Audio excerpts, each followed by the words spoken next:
रत्नागिरी येथील taste tube baby सेंटरला 10 वर्ष पूर्ण होत आहेत। या सेंटरबाबत डॉक्टर तोरल शिंदे यांच्याशी बातचीत केली आहे आमचे टाइम्स डिजिटलचे प्रतिनिधी प्रशांत पवार यांनी।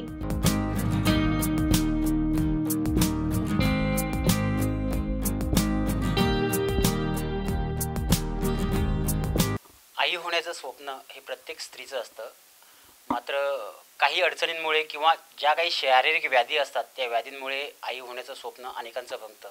परंतु हाच विचार डोक्यामध्ये ठेवून एक 10 वर्षापूर्वी रत्नागिरीमध्ये कोकणातलं पहिलं टेस्ट ट्यूब बेबी सेंटर सुरू झालं आणि आपण आज त्याच टेस्ट ट्यूब बेबी सेंटरमध्ये आलो आहे आणि आपण त्याच्या ज्या मालक आहेत किंवा ते जे टेस्ट ट्यूब बेबी सेंटर चालवत आहेत त्या डॉक्टर तोरल शिंदे यांच्याशी आपण संवाद साधणार आहोत। कारण कोकणवासियांची एक मागणी होती की या आजारासाठी मुंबई पुण्यासारख्या मोठ्या शहरामध्ये जावं लागत होतं, परंतु 10 वर्षापूर्वी तोरल शिंदे यांच्या मनात टेस्ट ट्यूब बेबी सेंटर उभं करण्याचा विचार आला आणि रत्नागिरीकरांचं स्वप्न पूर्ण झालं।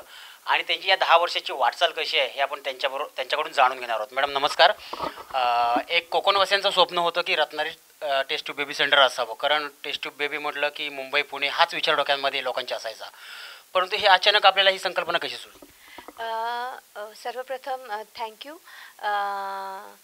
काय झालं की जेव्हा आम्ही लोक प्रॅक्टिस करायचो तेव्हा अशी भरपूर अडचणी यायची। वंध्यत्व हा कोकणामध्ये एक श्रापसारखंच बघितलं गेलेलं आहे, पण ह्याच्या पलीकडे जाऊन आपल्याला जर मदत करता आली तर चांगलं होईल। ह्याच दृष्टिकोनाने आम्ही विचार केला की मॉडर्न मेडिसिन म्हणजे अत्याधुनिक जे सोयी आहे ती आपण कशी काय इनकॉर्पोरेट करू शकतो पेशंटना आणि त्यांची कशी काय हे प्रॉब्लेम सॉल्व्ह करू शकतो, त्या हिशोबाने आम्ही हा निर्णय घेतला की आपण टेस्ट ट्यूब बेबी सेंटर सुरू करू।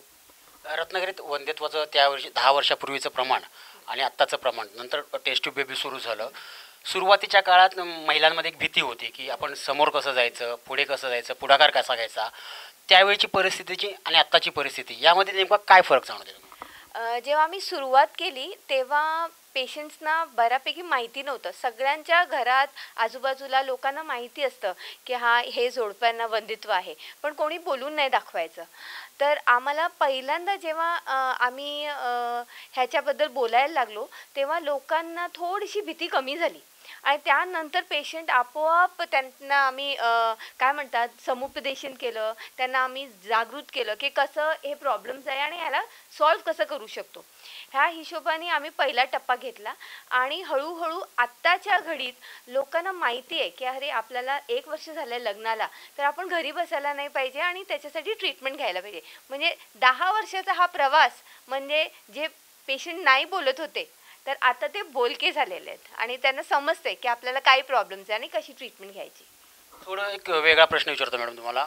वंध्यत्वामध्ये वेगवेगळे प्रकार असतात, काही पुरुषांमध्ये प्रॉब्लेम्स असतात, काही महिलांमध्ये प्रॉब्लेम्स असतात, परंतु याचं जेव्हा आपण काउन्सिलिंग करतो किंवा ह्यामध्ये आपण तुमची जी ट्रीटमेंट सुरू करता ही सुरुवात तुमची कशी होते त्याची? सर्वप्रथम आम्ही दाम्पत्यांना किती वर्ष झाले लग्नाला हे बघतो। स्त्रींमध्ये काही प्रॉब्लेम्स आहे का किंवा पुरुषांमध्ये काही प्रॉब्लेम्स आहे का त्याच्यावर इन्व्हेस्टिगेशन आणि ब्लड टेस्ट करतो। त्या हिशोबाने आम्हाला एक सर्वसाधारण कल्पना येते की काय कारण आहे। काही पेशंट्स असतात जे प्रेग्नेंट राहतात आणि अबॉर्शन होतात, असे पण पेशंट्स असतात। तर ह्या हिशोबाने आम्ही त्यांना डिटरमाइन करतो की ह्यांना कुठच्या प्रकारचं वंध्यत्व आहे, पुरुषांमध्ये वंध्यत्व आहे की स्त्रियांमध्ये वंध्यत्व आहे, आणि त्या हिशोबाने इन्व्हेस्टिगेशन करून पुढे आम्ही ट्रीटमेंटला सुरुवात करतो। समजा पुरुषांमध्ये वंध्यत्व आपल्याला आढळलं तर तो पुरुष किंवा तो जी व्यक्ती असेल तर तो वडील होऊ शकतो किंवा बाळाला जन्म त्याच्यामुळे होऊ शकतो का? सर्टनली होऊ शकतात। जर तुमचे शुक्राणू बनतायत किंवा मी तर एक टप्पा पुढे जाऊन हे पण बोलेन की कित्येंदा असं होतं की समायनल रिपोर्ट म्हणजे शुक्राणूचा रिपोर्ट 0 येतो। तर सगळीकडे असं बोललं जातं की हे 0 रिपोर्ट आहे, एझोस्पर्मिक आहे पेशंट, ह्याला स्वतःचं बाळ होणार नाही। तर मला असं बोलायचं आहे आवर्जून की आता तो काळ गेलेला आहे। जर त्यांच्या अंडाशयमध्ये म्हणजे ज्यांच्या टेस्टीजमध्ये आत्ता पण फंक्शनिंग आहे आणि त्यांचे शुक्राणू आत बनत आहेत तर आम्ही त्यातलं पाणी काढून किंवा 1-2 मिलीमीटरवर तुकडा काढून पण त्याच्यातून स्पर्म्स घेऊ शकतो आणि असं मुलं त्यांना स्वतःचं बायोलॉजिकल चाइल्ड होऊ शकतं। टेस्ट ट्यूब बेबी हे खरं वरदानच आहे असं म्हणायला पाहिजे। जर ज्यांना नैसर्गिकरित्या आई वडील होता येत नाही आहे ते स्वतःहून टेस्ट ट्यूब बेबीचा वापर करून आई वडील होऊ शकतात? नक्की नक्की. आता तर काळ बदललेला आहे, भरपूर कारणं आहेत वंध्यत्वाची. जसं स्त्रियांचं आता स्त्रीबीज त्यांची क्षमता कमी झाली आहे, लग्न लेट झाले, त्यामुळे त्यांची फर्टिलिटी ज्याला म्हणतो आपण, की आई होण्यासाठी ज्यांना ते प्रयत्न करतात ते पण थोडंसं लेट झालेलं आहे. तर त्यामुळे सगळ्यांना मुलं हेल्दी पाहिजे आणि व्यवस्थित पाहिजे. पण ॲट द सेम टाईम हे असं नाही आहे की फक्त पुरुषांमध्येच आहे किंवा स्त्रियांमध्येच आहे, दोघांमध्ये हे प्रॉब्लेम होतात आणि त्याला सॉल्व्ह करू शकतो आपण. असं नाही की बिलकुल नाही होऊ शकत. पण IVF किंवा टेस्ट ट्यूब बेबी हा तुमचं स्वतःचंच बायोलॉजिकल चाइल्ड आहे. हा सर्वात मोठा मेसेज आहे. बिकॉज 10 वर्षा अगोदर एक प्रश्न होता की हे बाळ माझंच असणार का, हा नेहमीच आम्हाला विचारायला सर्वांच्याच मनात हा विषय. हो हो. पण असं अजिबात नाही आहे.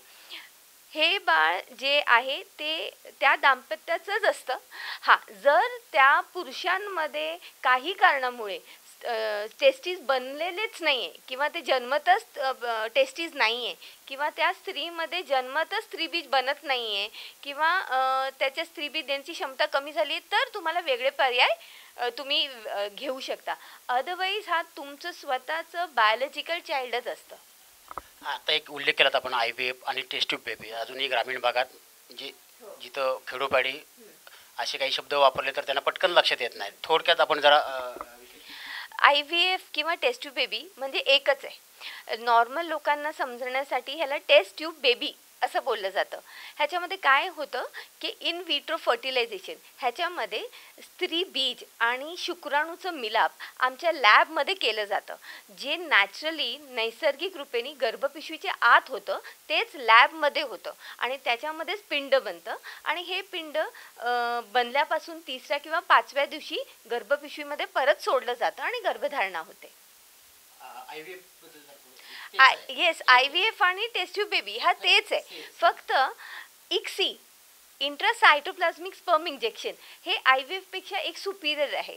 ह्याचं कारण आहे IVF हा नॉर्मली मेल किंवा फिमेल फॅक्टरसाठी होऊ शकतं, पण ICSI ज्याला इंट्रासायटोप्लाझ्मिक स्पर्म इंजेक्शन म्हणतो आम्ही, हे त्या पुरुषांसाठी केलं जातं ज्यांच्या sperm count 0.1 million, 1 million, 2 million किंवा त्यापेक्षा कमी आहे. त्याच्यामध्ये फक्त पूर्ण विर्यामध्ये फक्त 3 किंवा 4 शुक्राणूच भेटतात. अशा पेशंट्समध्ये ICSI केली जाते आणि IVF नाही केलं जात. पण दोघांची मेथोडॉलॉजी सेम आहे. एक साधारण बदल जाणवतोय सगळ्या गोष्टीत. म्हणजे आज जनजागृती झाली लोकांमध्ये, पर्यंत आता कळलंय नेमकं टेस्ट ट्यूब बेबी म्हणजे काय आहे. तर तुम्हाला काय वाटतं 10 वर्षात जी काही आपल्याकडे रुग्ण येत आहेत तर त्यांना त्यांची समाधानी आहेत का सर्व?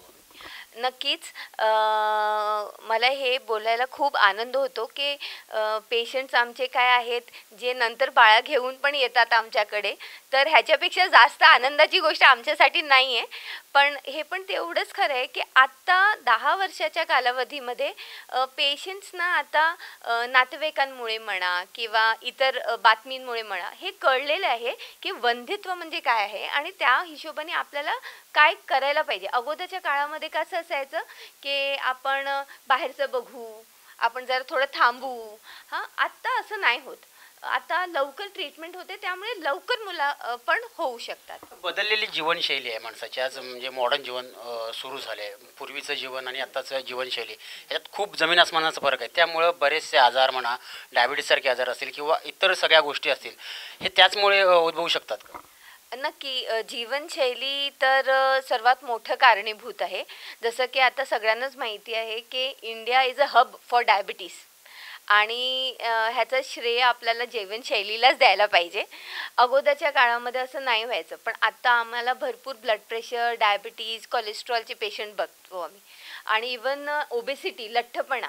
पहिल्यांदा बायका थोडेसे वजन कमी असायचं, आम्हाला सांगायला लागायचं की जेव, आणि आता ते ओबेसिटीमध्ये कारणीभूत झाले. तर हा लाईफस्टाईल मुळे आहे, हे नक्की आहे. साधारण या 10 वर्षाचा प्रवास आहे आपला, या प्रवासाबद्दल काय सांगाल आपण? मला खूप ग्रॅटिट्यूड आहे. ह्या 10 वर्षामध्ये कोकणवासी आणि रत्नागिरीकरांनी मला खूप आय वुड से थँक्यू म्हणायला पाहिजे. मला खूप साथ दिली आणि आम्ही पण त्याच हिशोबाने तेवढ्या जोमाने काम केलेलं आहे.